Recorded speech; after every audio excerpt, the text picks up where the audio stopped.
বিগত ফ্যাসিস্ট সরকারের যাদের নামে সুনির্দিষ্ট মামলা আছে এবং আত্মগোপনে আছে তাদের গ্রেফতার অভিযান আরও বিস্তৃত করতে নির্দেশ দেওয়া হয়েছে বলে জানিয়েছেন স্থানীয় সরকার উপদেষ্টা আসিফ মাহমুদ সজীব ভূঁইয়া। আর বিজয় দিবস উদযাপনে সব নিরাপত্তা নিশ্চিতের পাশাপাশি সার্বিক আইনশৃঙ্খলা পরিস্থিতি আরও উন্নত করতে নির্দেশ দেওয়া হয়েছে বলে জানিয়েছেন স্বরাষ্ট্র উপদেষ্টা। বিকেলে সচিবালয়ে আইনশৃঙ্খলা সংক্রান্ত উপদেষ্টা কমিটির সভা শেষে এসব বলেন তারা। রকুন উদ্দিনের আরেকটি রিপোর্ট।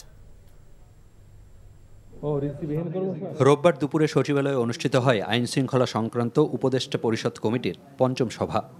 এ সময় বিজয় দিবস, বড়দিন ও 31st নাইট উদযাপন এবং সার্বিক আইনশৃঙ্খলা পরিস্থিতি নিয়ে আলোচনা হয় বলে জানান স্বরাষ্ট্র উপদেষ্টা। 16ই ডিসেম্বর বা এই 25শে ডিসেম্বর, 31শে ডিসেম্বরে কোনো ধরনের আমাদের কাছে কোনো খারাপ কোনো কিছু নেই। ঢাকা শহরে একটু ছিনতাই বেড়ে গেছে, এই জন্য আমরা পুলিশের ইনস্ট্রাকশন দিয়েছি শেষ রাতে সাধারণত ছিনতাইটা হয়, শেষ রাতে যেন পেট্রোলিংটা বাড়াই দেওয়া হয়।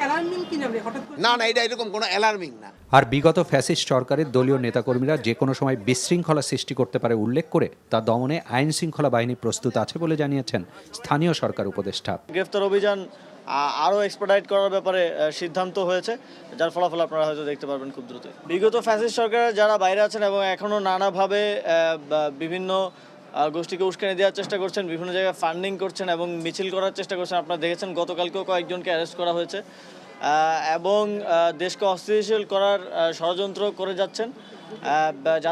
যাদের নামে মামলা আছে, সুস্পষ্ট অভিযোগ আছে, তাদেরকে গ্রেফতার করা হবে।